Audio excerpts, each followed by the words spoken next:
Hello, mech fans! Welcome back to our next episode of Uncivil Discourse, hosted by Lee, Yeah, myself. hey, hi everybody. I always forget about myself. Yes, you do. I give you a second just to say hello, and you pause, and then we go on.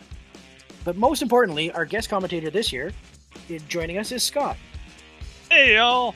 Thanks for having me.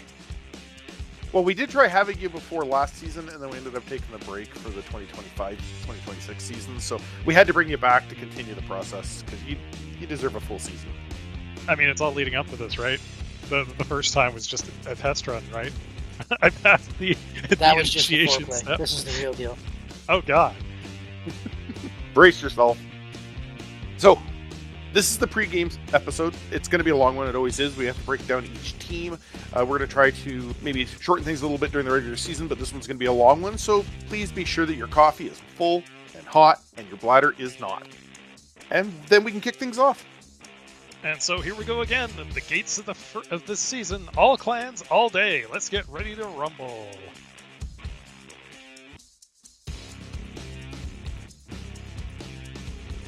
Special Okay. announcements. Hey, it's my turn. It's your script. Did you Scott, have any? explain you're excited for game one. Lee, special announcements. It's me, not you. Shh. I have no special announcements. Go ahead. You're such a pain in the ass. All right. Moving on to one of the most exciting parts of the new season, unit breakdowns. Da-da-da-da. Our first unit is one of our returning players, Corey, representing Clan Ghost Bear. It's not surprising, he's running Ansgar's Outlaws as his unit name again. He will be running Elementals. When we say Elemental, we mean the fire resistant with one shot from the SRMs variant with a flamer. The light mech he is bringing is a Bear Cub 2. His medium is a Great Worm. And his heavy is a Karhu B with alternate configuration D on that one. His assault mech is going to be the Bane 3 because Corey likes rockets. Team number 2 is a new player, Derek. He will be representing the Bears as well with the Bad News Bears. Nice classic bear name. He's also bringing the standard fire elemental, the Incubus 8, Fenris D with the alternate configuration of the J, a Grizzly, and I'm pretty sure this is a very common and highly used assault mech, the Kodiak 3. Now we get to Alexander's list, also running the Ghost Bears with the Bear Hugs. Does he give bear hugs? I don't know this man. He seems new. Anyway, he's bringing in the Elementals, fire resistant, and then he's got Arctic Cheetah Indigo configuration, or I, the Nova S, the Linebacker F, and the Mighty Kodiak 3. No alt configs in this list, interestingly enough. Yep, that's my kid for you. No alt configs. He said, I'm just going to go with what I got. It's going to be all good. Oh, it's Alex. I understand Yes. now. I just saw Alexander and was confused. Yeah, nobody calls him Alexander. What the heck? I do. Moving on to our second last Ghost Bear representative, Jared, with the Intensive Care Bears, running Elementals, a Pact Hunter 2 Isis, Fenris J, a Summoner AA, and a Mastodon B with alt config for the Mastodon C variant as well. We have a returning player, Kale, running the last of the Ghost Bears, the Gels Horses. I think he might have wanted to play the Hells Horses, but he ended up with the Ghost Bears. They're running the Fire Elementals, the Cougar E with the alternate configuration of B as in Bravo, the Pouncer E, Linebacker D, and the Phoenix Hawk 2C2. Next up, we have the Jade Falcons. Soaring into first place is Jay with his Jade Wendigos. I guess he just changes the color of the paint on his mechs. Comes out with the Elementals, the Eerie, which is a very interesting light mech, the Phantom A, the Jade Hawk 3, and the Red Corsair Battlemaster. It's like the Inner Spear made a Battlemaster, did it right, and then the clan said, we're going to do that better. Yep, following that path, we have Chris C, who's also the Falcons, with the Grinding Gers, Elementals, a Kit Fox K, Shadowhawk 2C10, an Ebon Jaguar X, and a Red Corsair Battlemaster, because it is just a bomb of an assault mech. Wonderful unit. Into the middle of the Falcons, we have Devon with the Low Bitters, Elementals, the Eerie. How do you pronounce that? I don't know, we'll pronounce it differently all year long. Perfect. The Eerie, the Black Liner D, the Night Gear H, with the alternate configuration of the E, and the Phoenix Hawk 2C5. Now we have Andrew, also with the Jade Falcons, with the 124th Striker Cluster. I don't know if those are canonical or not, but I guess we'll find out. With the Elementals. Oh, is it? That's cool. Yep. And continuing off the Elementals, a Fire Falcon A, the Aero Falcon B, the Jade Hawk Standard, and the Jade Phoenix C alt configuration Prime. Leaning heavily into those new Jade Falcon mechs. Oh, there's going to be so much speed with the Jade Falcon players. It's going to be awesome. And I'm interested to see what Andrew does this year, because he's one of our other new players. Following in his footsteps, we have Chris M., one of our other returning Chris's. The Bastards of the Black Watch, with, no surprise, Elementals, an Eerie, a Gur Falcon 2, a Crossbow C, alternate configuring into the J version, and a Highlander 2C. Chris M won the C division last year. Gary, he's the first of our Hell's Horses. He's coming back with the Red Suns Irregulars, one of our legacy teams. His elementals are slightly different. It's the battle armor known as the Burrock. The Incubus 2 is the light mech, followed up by a Hellhound. His heavy is that wonderful horse totem mech, the Balius B, alternate configuration to the D, and the Hellstar. Lots of PPCs on that Hellstar. I don't envy people that play against him.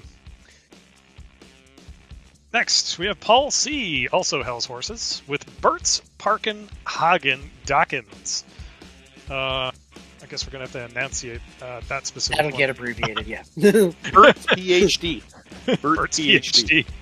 I like that. Again, he's chosen a Burak, much like Gary.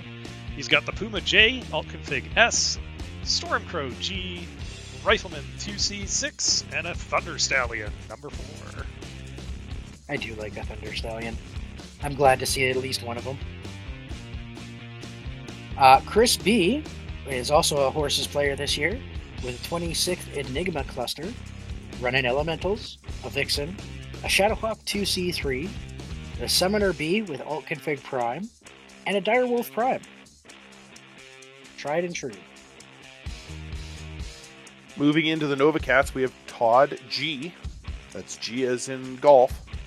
The Flirtkin Nova Cats. With a new elemental to me, or battle armor to me, the Thunderbirds. He's bringing along the Cougar Prime, the Dragonfly I, Nova Cat Prime with the alternative configuration of the A, and the Phoenix Hawk 2C4. Continuing with the cats, but making them slightly cute, I guess, is Darren with the Hello Kitties.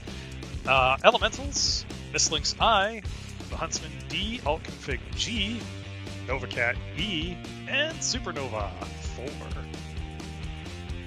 He was pretty happy about that Supernova with all the large pulses. Pretty excited about that. Moving on to our combo team, because we had a odd number of players, and we had 2 players that kind of wanted to play, but neither could commit to a full season. We let them combo in. So we have B&B with Beaton and Barton flying the Nova Cat colors. Their team name is something Team Rockets, blah, blah, blah. They have it. They like it. It is what it is. They're also running Thunderbird battle armor, which is kind of interesting. They have a Firemoth H, which is kind of one of Beaton's favorite mechs. They've got the Huntsman E with alt configuration H, a Rifleman 2C for some large pulses, and a Bane 3 because missiles are good. All the missiles. First of the Scorpions. Goliath Scorpions is actually being represented by my wife, Heather, with the Blitzkrieg Jezebels. We're going to see a few of the legacy teams here. Bringing the standard, or at least standard for our league, Fire Elementals, the Snow Fox Prime, along with the Stalking Spider 2, one of the few mechs with a built-in turret, a Fire Scorpion 3, and the Dire Wolf T. Pretty interesting that she's going for more quads. I guess she must really like those Goliaths and decided to throw it into her clan list. Heather loves her quads. That and the Hell's Horses, she was aiming at quads. She loves them. I see. Well, not someone who's not bringing any quads is Jeff, Painter, with Kjell's Keshik. He's got Elementals, Mislinks H, the Dragonfly I see a lot of Dragonflies in this entire spreadsheet. A Woodsman E, Alt Config A, and the Stone Rhino 3. I thought about the Stone Rhino 3. I did think about it. It's so not strong. the way I'm going to go. But let's talk about you instead. Oh, Scott's no. also playing a Scorpion this year with the Can Crushers and some Elementals, with a Peregrine 2, an Ice Ferret B, alternate configurating into the J model, a Cauldronborn H, and a Stone Rhino 6. Yes, sir. The Behemoth's such a great platform. So ugly, though. Ugly and It's expensive. gorgeous. It's very expensive. And then, of course, now we can talk about Brett, because he's our final Goliath Scorpion with the Deathstalkers. He's bringing probably his favorite battle armor, the Salamander, backed up by a Kit Fox D with an alternate configuration of the S, the Stormcrow F, a Fire Scorpion 3, and the Gladiator D. Yeah, couldn't play the Scorpions and not bring a Fire Scorpion. Yeah, that's what Heather thought too. And now we have Carlo leading out the Sharks, Diamond Sharks specifically, with his Arachno Sharks. Why is it a shark with spider legs? I don't like it. It's creepy. Creepy. Heebie-jeebies, it's Cthulhu-esque. Anyway, he's got the Golem Battle Armor. The only player with Golem Battle Armor, actually. The Adder E, a Stormcrow C, Linebacker F, and we'll be seeing a lot of these, but the Iron Cheetah C alt config to the B. Almost like it's a thing that the Shark players are going to be doing. We've got Ryan D, one of our new guys, with Ickett's Claws Mech Things, the Elementals, a Piranha 3, a Stormcrow Prime with alt configuration J, a Rifleman 2C3, that's the heavy laser one with no targeting computer, and a Highlander 2C. Our returning player OG with the Sharks as well, with Riston's Rogues, bringing the ever-popular Fire Elementals, the Jenner 2C3, which he built his entire lance around, the Stormcrow G, the Summoner G, and a Direwolf B with the alternate configuration of the A. Super solid picks. Except, I don't know if he's trying to play to the Bungle Tech podcast with that Jenner 2C3. We've got Quinn rocking the Hammerheads. He's bringing in a set of Elemental Battle Armor, the Locust 2C3, Grendel C, Savage Wolf Mark IV PR2, and, once again, an Iron Cheetah C alt config B. And our last Shark player is Dave, with Dave's Family Jewels. Having some Elementals, a Solitaire, that Dragonfly Eye that we've seen 2 other times, a Rifleman 2C6, and, shocking to nobody, an Iron Cheetah C, alt configured into B. I have to check the schedule. I'm really looking forward to seeing your Can Crushers play Dave's Family Jewels, Scott. I know who I'm going to vote for. Game. It would That'll be be an great. interesting game. Moving on to some family teams here. We got Brandon leading off the Clan Wolf team of the Aces in Exile. Fire Elementals, Fire Falcon E, the Nova L, Timberwolf C, and a Kingfisher A alternative configuration of C. The Nova L is a bit of a surprise for me. 2 improved heavy large lasers and 2 plasma rifles. Kind of giving up on mass fire for big hits and high heat. It's super heat. Yeah. And I think you're playing him as well, Lee, but we get to talk about your list first. You've got the Dead Man's Hand, coming in with some fire elementals, the Vixen for your light mech, a Arctic Wolf for your medium, the Timberwolf S, and the Direwolf X, all configured to the Widowmaker. Must be playing Clan Wolf. Yep, for sure. 100%. Oh, yeah. All of them happen to be some form of canine. Next up for the Wolfie players is Matt returning with Cat's Nightingale Cavalry, Elementals, an Adder E, an Arctic Wolf, a Timberwolf C, and a Tomahawk 2 C variant, all configured with the Prime variant. Andre brings the wolves with Moon's baboons. Pilot bringing the only Clan Wolf specific battle armor of the Black Wolf. Popping out the Fire Moth H, the Omni version of the Arctic Wolf Prime, a Black Python, and a Tomahawk 2A alternative configuration to the C. And now we have the last Wolf player on Solaris, at least for this season. It's Connor with his Werewolf. He's going for the Elemental, a solid choice. Pitlock B, Ice Ferret Prime, Summoner, Double A, and the Direwolf H, also alt-configured to the Widowmaker. That seems like a very popular mech. It is one of the Prime variants of that unit for sure. It throws so much firepower out in one spot locations.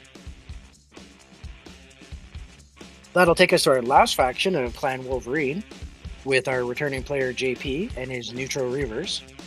He's running Clan Medium Battle Armor, a Cougar Prime with alt configure into the B version, a Nova H, a Rifleman 2C4, and an Annihilator C.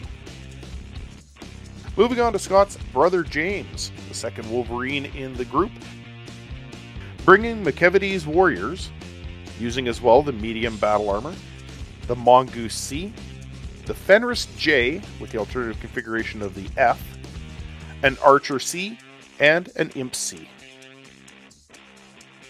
Lots of Inner Sphere in his list, which I thought was really interesting. It is. It's very good, Lance. The C variants are very strong. They are Yep. and they're not, because like that Archer has no case. It's the only mech in the entire league that's not rocking any form of case. I don't think the Imp C has it either. I think the MC does, but the Archer will need a little bit of work. And continuing along the lines of the Wolverines, we have Will with the Yogi's Jaegers, bringing the Clan Medium Battle Armor, a Dasher B, Stormcrow C, Mad Dog A, and the Warhawk Prime. All right, that'll take us to our last player, and I just looked it up. The MC is a clan design, so it will have standard case.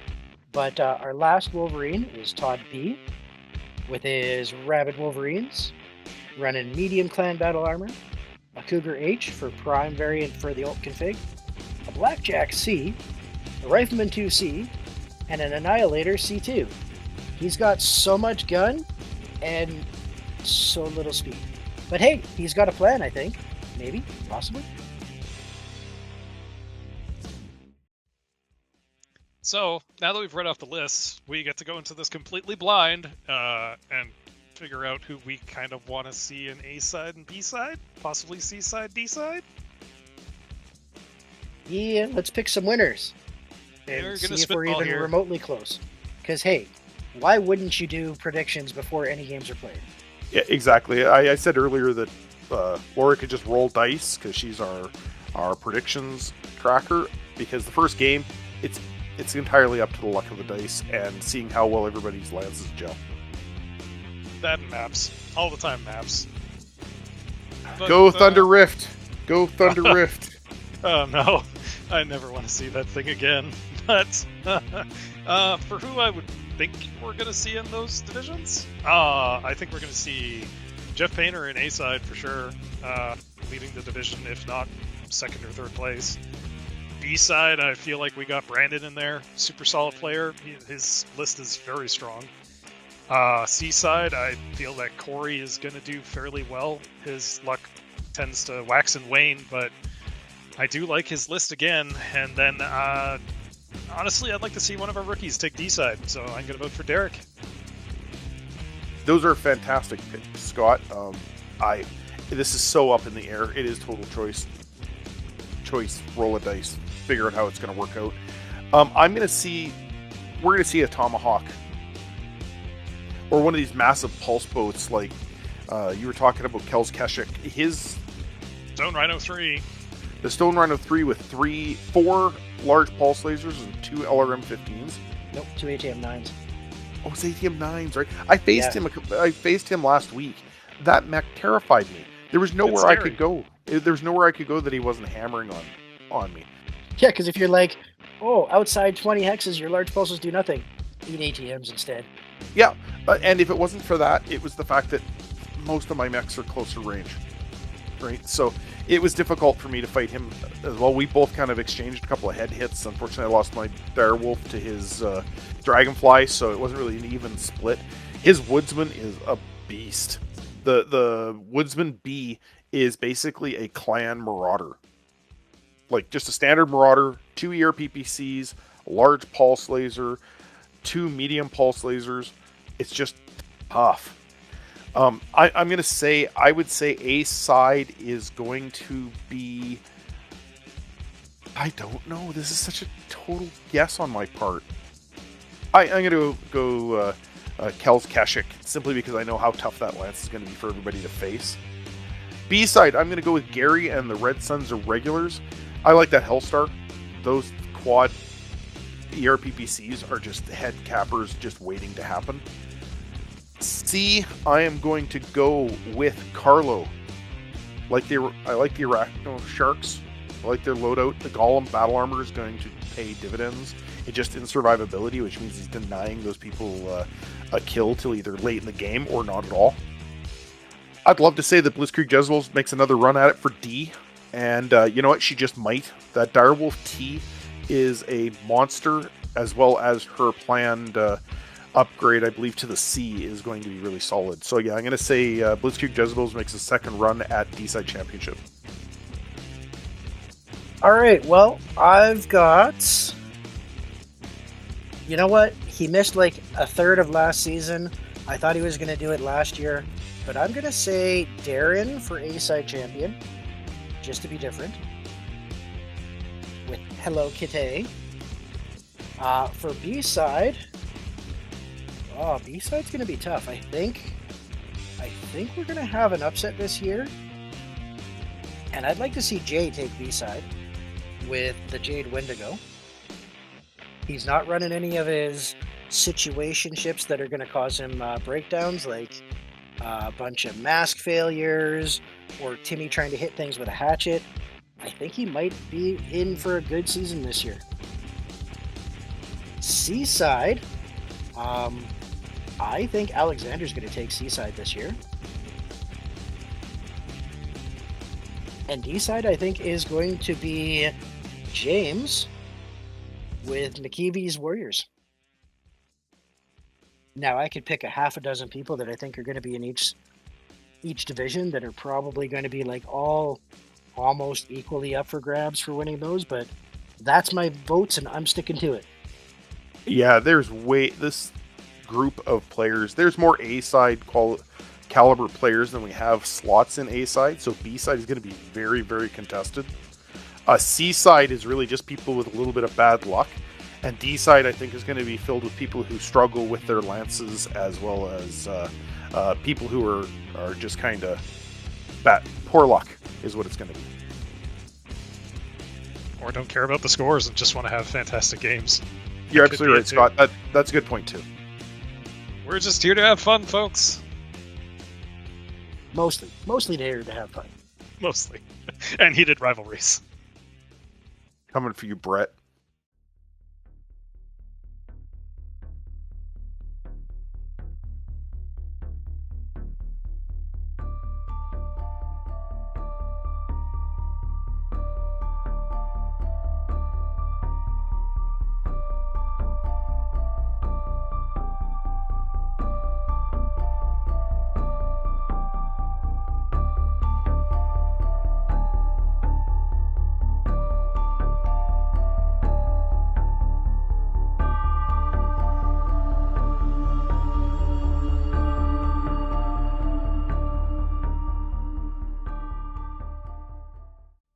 the arrival of the clans on Solaris 7 and the Crusaders' twisted views on power, control, dominance, and biological manipulation, something has been woken to spread its own chaos and mayhem across the HPG network of the Inner Sphere, using the CBL YouTube channel as a conduit for its freedom.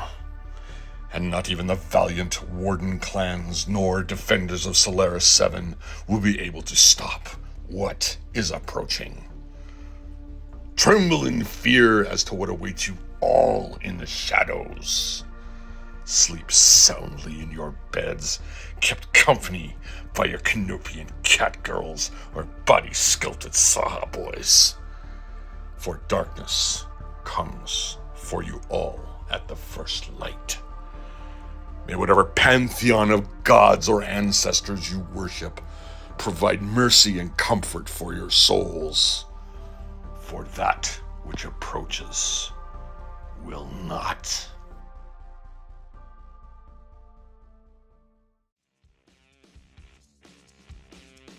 All right, the next section is where we go into our games for the week coming up. Normally, the podcast would be games of the week first, but there is no previous week. So, just straight into what's happening this week. Game number 1 is 2 returning players, Kale and Gels Borses, and then up against Scott and his Can Crushers. I think week 1 is going to be all about confidence, and I'm going to give that to Scott with the Can Crushers at 3-2. Kind sir. Kale beat me in the playoffs last year. He is definitely a competent team. I like your team as well, Scott. I know I can guarantee I'm going to call for you on the Dave's Family Jewels, but I think in this one, I think Kale might have your number on this one. Early in the season, it's not so much a skill combinations, it's just mechs. So I'm going to go Gels Borses, but it's going to be a 3-2 as well. I feel like we're all going 3-2, gents. I'm voting for me, though, against Kale, but it is my first game with him ever. So I get to see how he plays, and he'll see how I play. And I feel like the medium ranges are just going to be filled with pulse lasers and jumpy boys and fast mechs. So it should be fairly interesting to see. But 3-2 for Can Crushers. Game number 2, we have Todd G with the Flirtkin Nova Cats up against our very own Brett and the Death Stalkers. I'm going to call this one for Brett and the Death Stalkers. That's rather quick and fast, but I think Brett has more experience running the clans than Todd G does. And I'm going to say 4-2 because he always loses 2. I got a 4-2 call for Brett as well. There's other reasons involved, mainly because he's packing heat like literal plasma, and Todd's list, while having some super impactful weapons, it's going to heat up worse. So I've got the Deathstalkers for a 4-2 win. And while I was originally thinking it would probably be Deathstalkers 4-2, I'm going to just alter that a slight little touch to be Deathstalkers 5-2. Ooh. Oh, dang it. There's 5 mechs now. I just think the elementals are going to jump around a bunch. Take it to time. They're going to die early. Or not plasma? At all. Or, yeah. Because plasma. Yeah, we're going to have to remember this year that it's a 5 unit, not 4. And there's going to be, and don't forget the fire elementals, resistant to fire heat damage. That's right. But there's a skill to fix that slightly. Yep. Game 3, we have Chris B with the 26th Enigma cluster versus Will and his Yogis Jaegers. Honestly, I have to give this to Will. I believe this is going to be one of the lower scoring games, probably a 3-1 for his Yogis Jaegers, and it's in large part to that Warhawk with its target computer and 4 ERPPCs. Yeah, I agree with you in that regard. I believe this is going to be a Yogi Jaeger win. They're going to have fun. They're going to be knocking some rust off. It's probably going to be a 2-1 final score. Yeah, I'm going Yogi's Jaegers as well. Will has some experience playing the clans, and his slow and steady gameplay uh, works for him, especially with the clans because of how much damage they can throw out. I'm going to say 3-1.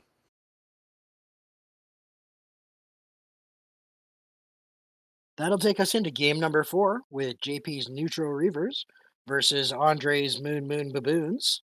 And in this case, I think this is probably going to turn out to be a Reaver 4-0 victory. Andre's Moon's Baboons seem like they're going to be a very solid lance. Andre's got a pretty decent gameplay. JP's Neutral Reavers just he has no pause in his game. He's going to be hitting the ground running. The only weak spot I think in his lance is actually the Black Hawk Nova.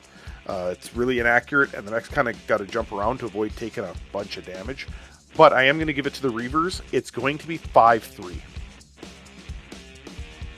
That's a pretty good call, and I know that JP is going to lose a couple dudes, and that's largely because of those large pulse lasers on the Tomahawk and that Black Python.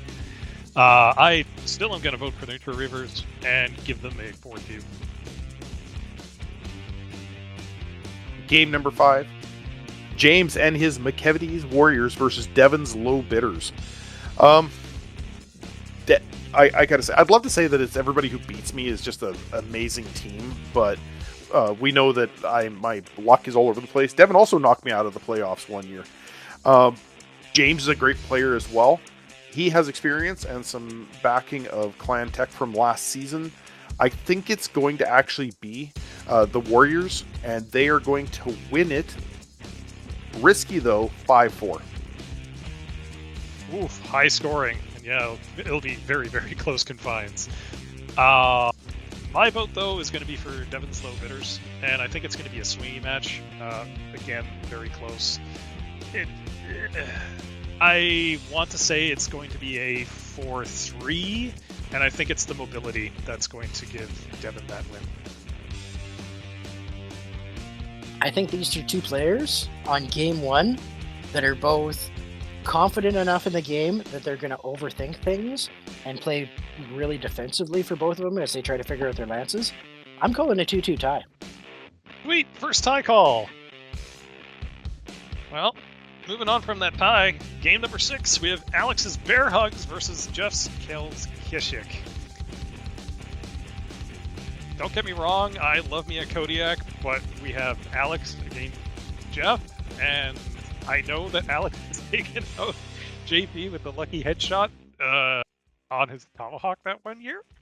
But I honestly think that Jeff's Kells Kishik is much better built. I'm going to go for the Keshik with a 4-2.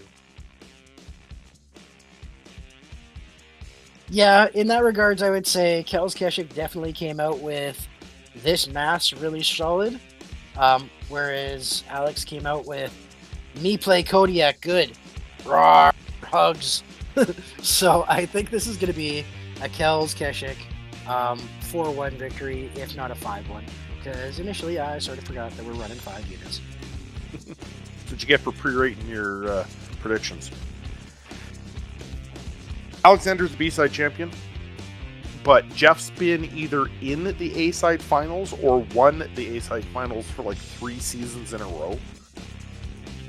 Kells Keshik is probably the only team that I think puts JP, it makes his knees a little weak, just how well Jeff plays.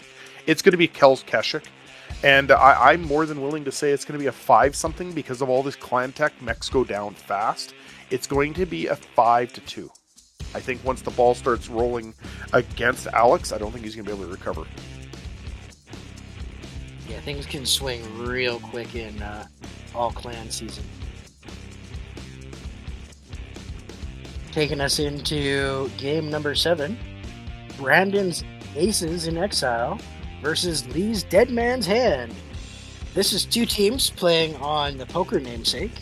And because it's game 1, and I believe Lee has a history of 4 losses and 1 win on game 1s in our previous seasons, I'm going to give it to Brandon with a 3-2. You know, when you said that earlier, I was so offended until You asked me what my record is first game, and I was like, yeah, 1 win, 4 losses. You got a point. I can't vote against myself. As I said, every season up to this point, it's going to be Dead Man's Hand. And I looked at Brandon's Lance, and I think I got him. I think I got him pretty cleanly. I think it's going to be a 5-3, because once the ball starts rolling in my favor, I don't think he's going to be able to catch up. I think we're relying a lot on that Widowmaker for your Direwolf, sir, to do that. I personally am going to go with Brett on this vote, but it's going to be like a 5-4 game because one of you is going to be chasing the other around till the end of the game.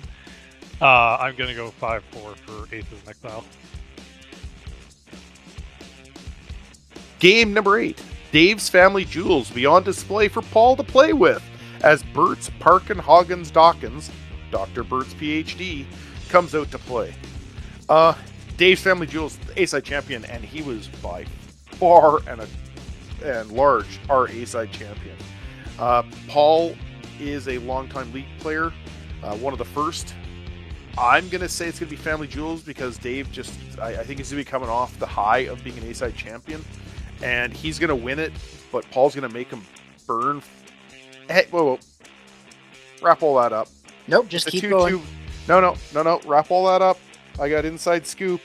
It's going to be Bert's Parkin-Hoggins Dawkins 2-0 by win. What? Yep, I wasn't going to say anything until afterwards. Doesn't matter. It's going until Friday. No, I got inside knowledge. I can't do anything about it. You could just say your actual prediction. No, because I never even had one set up. It sucks, but it's what it is. 2-0 by win. Follow the hoser's lead, Scott. Yep. I mean, I guess I take your accurate call. I guess I gotta, but had this game been played, I would expect Dave to win it on a 3-2. I do think that his faster mechs are going to make him play slightly differently, though, because I don't know if he has a lot of experience with those yet. Yeah. I would have totally gone Dave's Family Jewels, but it's just... I forgot I was talking to Paul earlier today. Fair enough. Well, I knew before I put my prediction in that Paul was going to be out of province. However, I'm still going Dave's Family Jewels 3-2 because that's what I would have said without knowing that this game was going to be a bye win. I think we all thought that Dave's Family Jewels was going to win. It's just, we just know the reality. And that's fair, because life does come first, regardless. However, moving on to Game 9.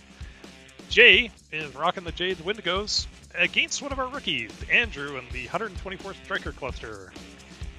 I have been reading through the script and I've been seeing a lot of similar factions pitted against similar factions, so it's Jade Turkey versus Jade Turkey today. Jay's got the experience, I'm voting for him and his Battlemaster. 3-2 for the Wendigos. Yeah, I don't know Andrew from a hole in the wall. Seems like a nice enough guy, but I think I've talked to him for a grand total of 5 to 10 minutes, so I haven't had a chance to get to know him. I'm hoping these guys play at the table beside me so I can kind of learn through osmosis how they're doing and help out when they need to. With that being said, I'm going Wendigos 3-2. Every year, I tend to ignore one team, usually a new team. Don't quite catch how they're going to play. Andrew went with extremely fast units, and Jay's dice hate him. They just do. I'm thinking it's going to be the 124th Striker Cluster. I'm going to try not to hyper-focus on the veterans as much as I have in the past. I think the 124th is going to take it, but it is going to be 3-2 because they're going to be filling each other out, and then Andrew's going to take it in the end with a last 1 or 2 round kill. I mean, your theory's not wrong. Dave was first year last year, and he took A-side champions, so it is possible.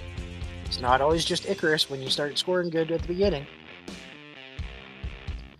Taking us into game number 10. Quinn's Hammerheads will come out swinging versus a total noob, Ryan, who has played all of 2 games so far, but has high aspirations for his Icket Claws mech things. freaking kids. I think I'm going to go with the Hammerheads on this one with a 3-1 victory.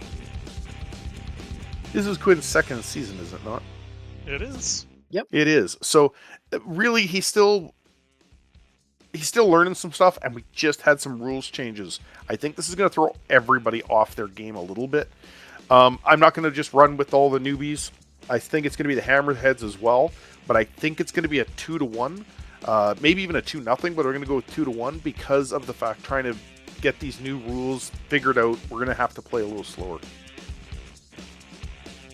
I agree with the taking it slow. However, I will vote for the Hammerheads on a 3-1 victory.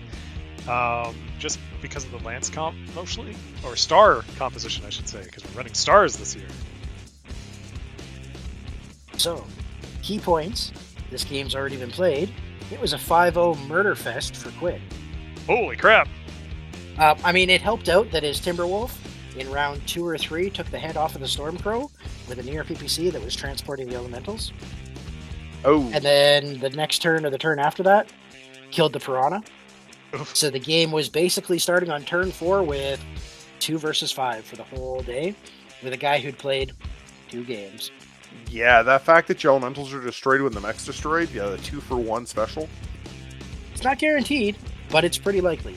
However, the funny thing is, the Stormcrow was standing in water. So even if they hadn't been destroyed because the mech was destroyed, they would have dropped into water and been destroyed then. Sad. It was a little bit hard to be like, I can't just sit here and coach the kid. But I can sit here and ask him to ask questions. And I can sit here and be like, hey, did you know? Quinn was really good about it. They had a good game. They had a lot of fun. In the long run, that's what we got to do, is just have fun. But yeah, he beat him like he was at the club and he was a baby seal. Game number 11, Riston's Rogues. OG is going to show one of our other new players how things are done when he plays Derek and the Bad News Bears. OG, keep wanting to play the new guys. Well, here's your chance. It is going to be Riston's Rogues, and it's going to be a 5-1. He even when he's half pedaling it, he still ends up crushing people. I mean, Jeff's an amazing player. I played him with my first season 3 years ago, and I learned a crap ton of the game from him. I'm also agreeing with a 5-1 for Riston's Rogues. That's not to say, Derek, that I think that you'll do poorly. I just wish you the best for this game and every single one going forward. So, unlike some people, OG is going to see a first-time player and be like, I want this guy to return. I'm going to play him straight up and see how things go. If he's on the ball and he's good at the game, Jeff will step it up. If he's somebody that has almost next to no experience, I think he's going to spend the majority of the game teaching the guy how to play, what rules combinations, how things interact. So I'm going to say it's probably a Riston's 3-0 game, because I think there's going to be a lot of time spent just interacting and talking and getting to know somebody new. Just learning. Just be learning. Well, coming up to a game that we're probably not going to see a lot of learning on, but a lot of bashing aheads, we have Game 12 with Darren and the Hello Kitties versus Aaron and Steven's Timu Rockets. There's a lot of missiles here. Lots and lots of missiles. The big joke in that is Aaron hates missiles and Steven loves them.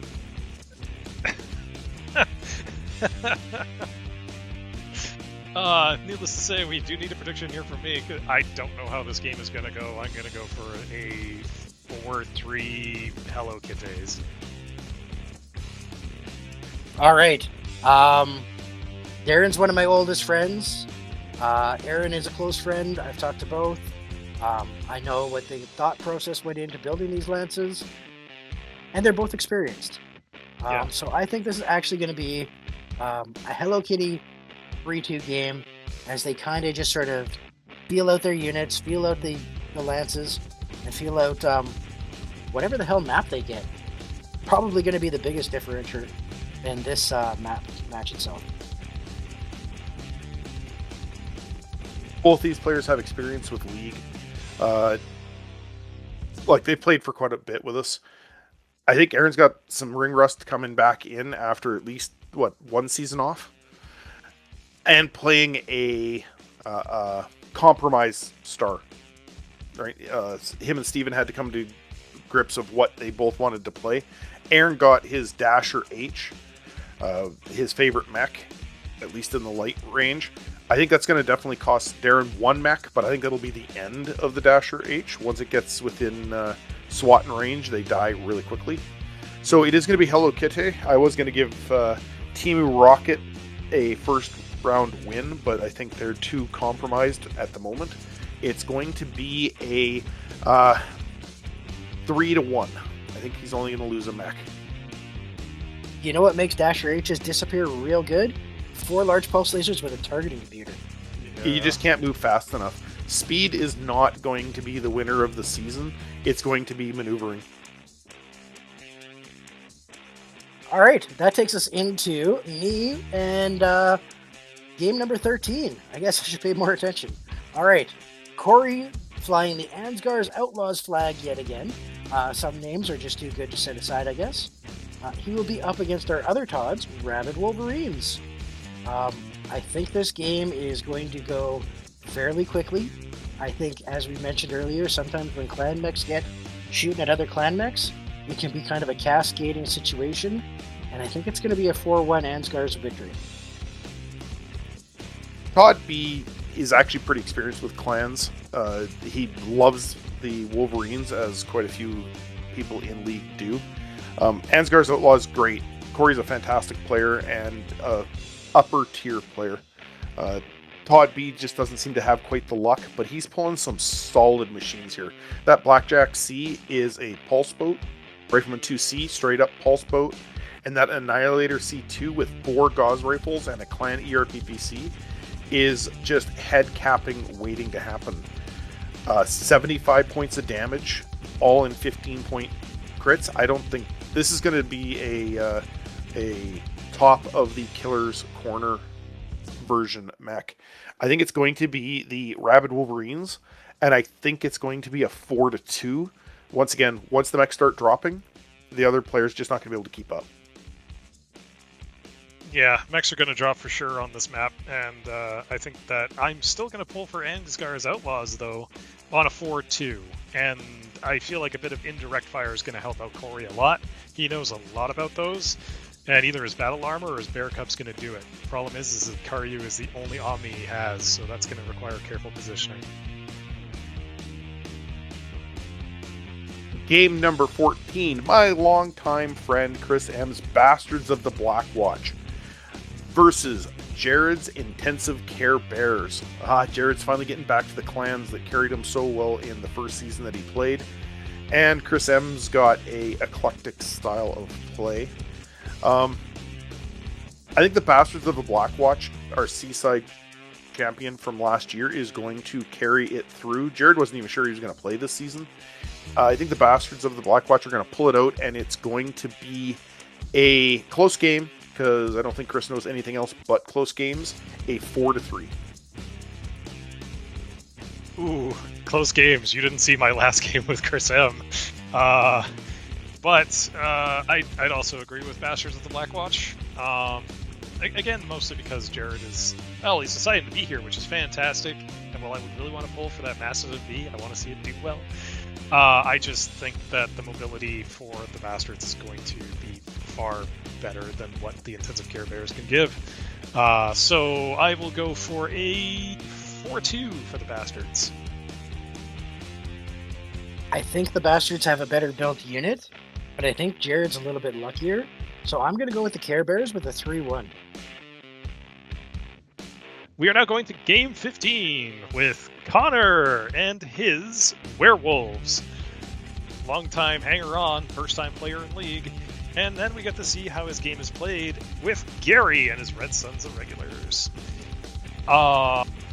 Solid list on both of them. Absolutely. I think that Hellstar is going to headcap at least one guy during the game. I'm going to go for Red Sons of Regulars and Gary with a 4-2. I think it's going to be probably Red Sons of Regulars with a 4-1. just because I think it's going to be the way the game flows. It's going to be probably 3-1 right up until the end, and then within the last 2 turns, something else will happen. Played Connor just recently. His lance is really solid. Like I said, I think Gary's got a championship season in him this year. I am also going to go to the Red Suns of regulars due to experience, and like I said, I think he's got it going this year. I think it's going to be a 4-2, only because I would even say 5-2, but it's going to be 4-2 because the time it takes to get comfortable with the rules.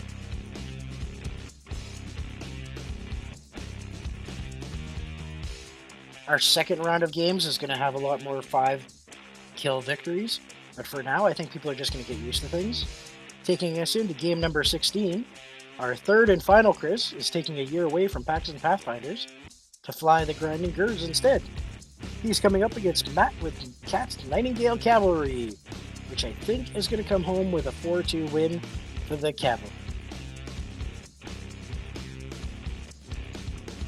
Looking at this, Matt's got a lot of experience, and once again, coming off, I believe, a clan season, or at least close to. Chris hasn't had a lot of experience playing the clans. Looking at their lists, Chris C has a good lance. The Red Corsair Battlemaster is a great mech, but it's only an 85 tonner, where Matt and the Cat's Nightingale Cavalry bringing in a Tomahawk 2C. Tomahawks are just a beast on the battlefield. They're going to kill a couple of mechs themselves each game. It's going to be Cat's Cavalry, and it's going to be 4-1. That's a pretty strong way that I'd go for it, and a lot of it actually has to do with tonnage. There's a considerable amount of extra tonnage on Matt's list. I'm going for Cat's Nightingale Cavalry with 4-1. Finally, our game number 17. It is a long season when it comes to our pairings. This is the final one for this week. It's Carlo with the Arachno Sharks up against Heather's Blitzkrieg Jezebels. It's going to be a very close game. Carlo and Heather have very similar skills levels. I think Heather's got a good lance with her quads. She's comfortable using them. I think her assault mech is going to pull a lot of fire and be very useful to her. I think it's going to be a Blitzkrieg Jezebels. It's not going to be the highest scoring game simply because Heather is going to have to get used to her machines and clan tech in general. I'm going to go 2-1, similar to someone else's prediction. Oh, I wonder who that could be. The only person who writes them down ahead of time.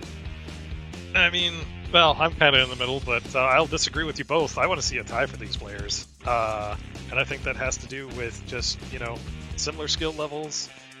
Heather's got more armor on her list because quads rock more armor.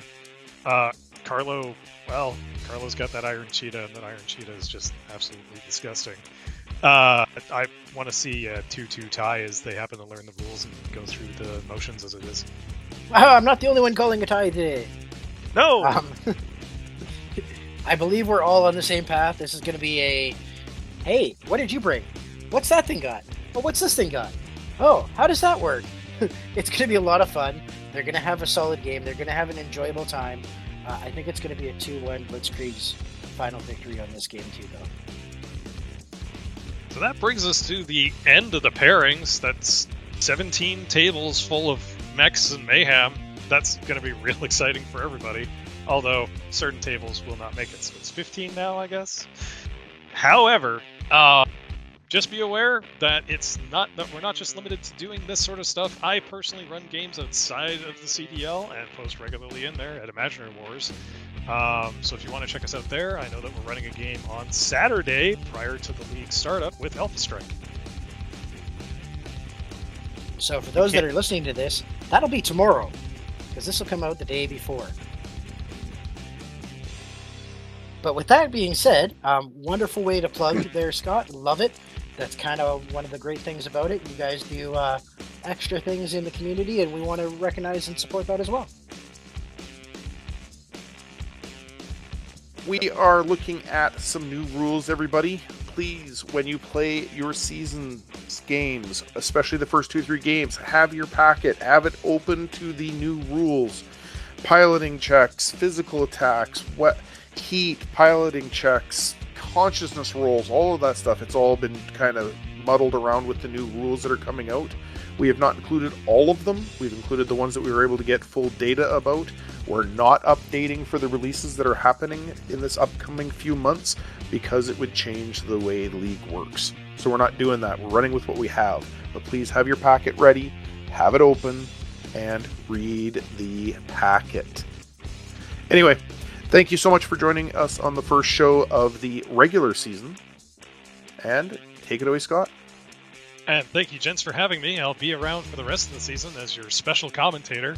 But as Lee said, please take a special attention to the rules. Water is no longer an absolute end game for your mechs to stand in. It's actually kind of your friend at certain points. But as certain people have said, elementals can drown in them. Rules. We're going to learn them all. It's going to be clans all season. It's going to be super exciting and fun. Well, it's nice to see some new players coming out every year. I had a chance to talk with Ryan, and it turns out Game 1 is going to be his third game of Battletech, so that's pretty exciting. When asked, he said he had 2 goals this year. 1, to learn the game and have fun, and enjoy things.